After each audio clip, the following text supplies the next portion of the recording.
Narito na ang mga balita mula sa GMA Integrated News. Asahan na raw ang pagbaba ng presyo ng galunggong sa mga susunod na araw ayon sa BIFAR. Nagtapos na kasi ang closed fishing season sa Northern Palawan noong Enero.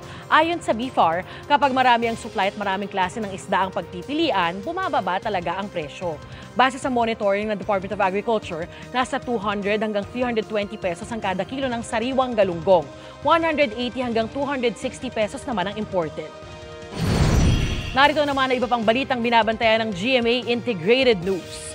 Pangulong Bongbong Marcos pinangunahan ng pamamahagi ng ayuda sa mga magsasaka sa Candaba, Pampanga.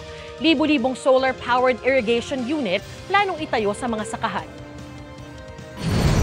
Mahigit pisong taas presyo sa diesel na kaamba sa susunod na linggo ayon sa Unioil.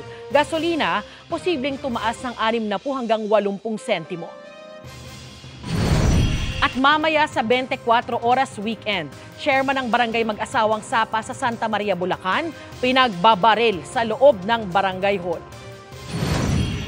Para sa mas malaking misyon at mas malawak na paglilingkod sa bayan, ako po si Darlene Kay ng GMA Integrated News, ang News Authority ng Pilipino.